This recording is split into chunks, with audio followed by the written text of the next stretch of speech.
four-time All-American at Tennessee.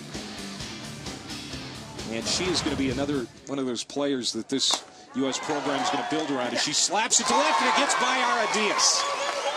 Rolls all the way to the base of the wall. Chavanne's got good speed. They're going to send her home. Here she comes, and she scores. That was last year, my guest, Raven Chavanne, Team USA against Mexico, and I just have to say, you're fast. An inside the park home run, I counted that, was like maybe 10 seconds. Yeah, get around there about 10.5, 10.6. Oh, so you've counted it. You know exactly how fast you are. Coaches do. I don't. Stopwatch? Yeah, stopwatch. She is Raven Chavanne. Happy to have you here. Great to meet you as well. Good to meet you. Representing Team USA, the national softball team, a four-time All-American at Tennessee, 3 times played here in Oklahoma City at the Women's College World Series. And again, welcome back to Oklahoma City. What brings you in town this weekend, by the way? This weekend we're having a USA ASA board reps meeting, and I'm the athlete representative for the national team. So I'll be doing meetings tomorrow and Sunday before I head back to Knoxville. Very good. I was at the gym last night, kind of reading my phone, the iPhone, while I'm on the elliptical. OU Baylor is on the TV on the screen there at the gym. Mm-hmm. Baylor wins that game 8-0 last night. Kind of reading through my email, brushing up on you. But let's talk about that. OU and Baylor, a couple top 20 teams. Yes. What do you think for this year's Women's College World Series? Is there a whole collection of teams that can be competitive, or is it more SEC dominant with like Florida and LSU? I feel like every year, and when it's postseason play, you never know what teams are going to emerge. I feel like if you're a top 25 team, you're a contender. Even my freshman year at Tennessee, we were a 16 seed and we made it. We were the Cinderella story.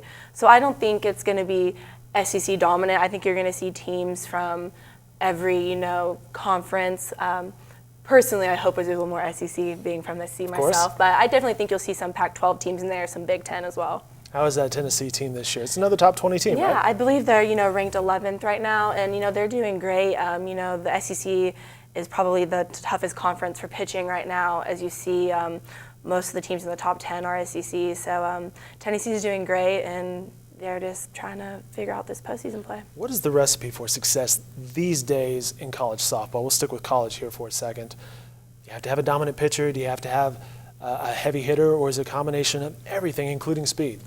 I believe it's just a combination of everything. I feel like if you have that one pitcher who can carry the load of postseason on their back, along with a team that has good chemistry, you can go the distance. I believe once you get to the postseason, that's what kind of separates the teams that win and advance to the World Series, because at that point everyone can play.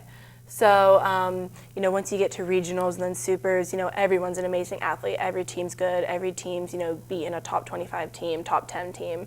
So I believe it's that team that has that pitcher who can throw that maybe that 14-inning game that's going into extra innings, on top of a team with great chemistry. You played third base, right? I played third base, yeah, and I played outfield too, actually. Do you ever pitch? Oh, no. No? No, never pitched. Even growing up when you were playing softball, no, never I pitched? actually never pitched. I was a multi-sport athlete growing up, so my dad... Basketball, softball?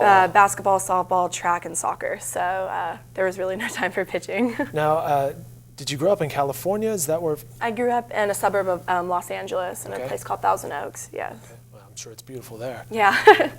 And then college in Tennessee, and she made it here in Oklahoma City, the Women's College World Series 3 times. What's it like playing a Hall of Fame stadium? You can just tell the second you walk in, just the atmosphere of the history and tradition. The second you walk in, you can just see, the atmosphere of all the teams wanting to compete.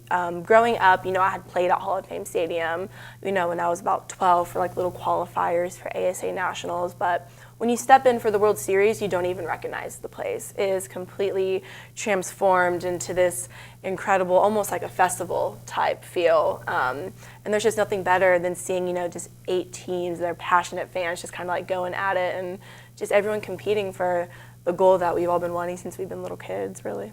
You mentioned playing there when you were young. How has the sport of softball changed during that time? I mean, I'm at the gym last night and it's on ESPN. I feel like the sport of softball has grown astronomically, especially within the last, I would even say like 5 years. There's so much TV coverage now. Fans and people who really didn't know softball a lot, seeing it on TV, they seem to be responding to it really well. And now you have these conferences that have their own network. So now you have every SEC softball game on the SEC network, every Pac-12 game on the Pac-12 network. So, it's just grown so much, and it can only really help the sport. Is that something you want to do, some broadcasting?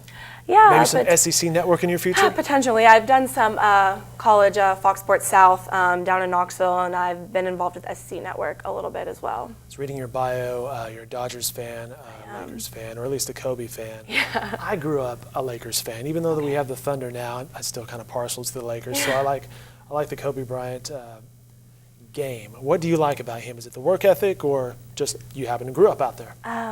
It's a combination of everything. He's actually the reason I started kind of playing sports competitively. I remember when he got drafted to the Lakers in '96. We have our little LA TV, our local channel, and I just remember seeing this kid out of high school playing, and I remember I told my dad, I'm like, I want to go watch him play. That's cool. And ever since then, growing up, my number was always 8 because of Kobe, and then when he changed his to 24, I felt like I needed to change mine, but I was so in love with the number 8, I just doubled it, so that's why I'm number 88. I had no idea. That's awesome. Yeah, no, that's why everyone asks why I have a wide receiver number, but it's really a Kobe number. Yeah, and I just love the way he plays the game. He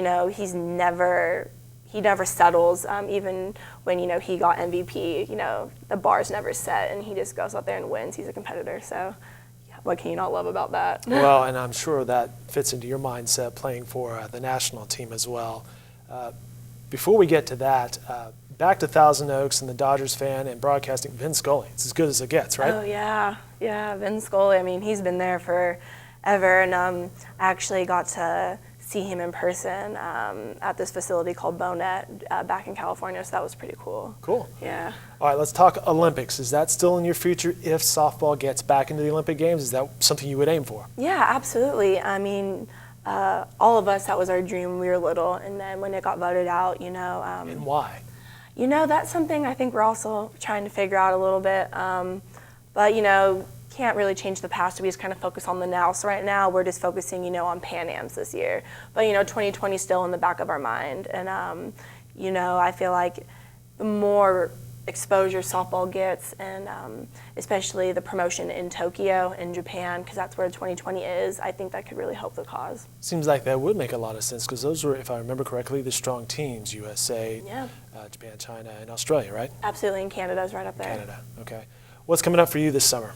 This summer, starting the first week of June, USA's meeting up. We're actually meeting up here in Oklahoma City, and we're going to train for a few weeks and then travel along the Midwest and do some exhibition games. And then we head to Southern California at the end of June for the World Cup. Back home for you, huh? Back home for me. So you'll be hosting the ladies yes, when right they there play in Orange there. County. I believe Oklahoma City is also hosting this summer some international softball, the 19 and under junior national teams. Did you ever play on those? I never did. I was kind of at that age where I would have either been way too young or too old. So for me, I would have been like 14 years old, 14 or 15, when the JO team was playing when they're my age. So Very cool, but that's among the softball in our future here in Oklahoma City, in addition to the Women's College World Series coming up in a couple weeks. Let's talk about you a little bit. What's the difference between college, pro, and international play? So in college, you kind of get spoiled a little bit because every day you go to a beautiful facility. You have your set schedule your coaches give to you. You know what time your games are. They're pretty much set since couple months before season even starts. You know the whole schedule until you get to postseason. Exactly. With international, I've learned to be adaptable. You can't control weather. You go to other countries, they might not have a tarp for their field, so you might be playing at 1 in the morning. Wow, really? Oh yeah, we played quite late when we were in Puerto Rico a couple of years back because it was raining. And you just learn that it's a different game in the sense of you're playing against teams that have been together, 5-10 years. And just for us specifically, we're usually, we pick a team, we train for a couple months, and then we go. So you have to learn to mesh a lot quicker. Because in college, you have the whole fall and winter to mesh. Well, with USA and international ball, you just got to mesh within those 2 weeks of training and then get out there and win some games. Any advice for young ladies coming up playing softball, thinking about college, thinking about life beyond college in softball? Yeah, I would just say make sure you keep your priorities straight. Softball is important, but make sure you keep school first. If you keep school first and kind of do what you're supposed to do off the field, I feel like the game will pay you back in a respectful way and you'll be successful on the field. Well, Speaking of school, you're still doing some school, right? I am. I'm currently in my master's degree right now. I'm still at the University of Tennessee. Very cool, very cool. How was it this morning? I know you went to North Highland Elementary to talk to the little kiddos there. Yeah. What were you talking to them about? I just kind of talked to them about some life tips, and I talked to them about the importance of school, respect, and teamwork. And it was so awesome to go interact with those kids, and it was a very humbling experience. And just seeing how happy they were, and it really made my day just to go there and speak with them. Eat your vegetables, do your homework. That Yeah, sort of thing. yeah. And we got a little USA chant going too, Oh, yeah? a little bit, yeah. Very cool. I'm sure they were excited to see you. We're excited you stopped by today. Thank you very much. Thank you for having me. Best of luck with education and with Team USA. We appreciate it. Thank you. Raven Chavanne, ladies and gentlemen.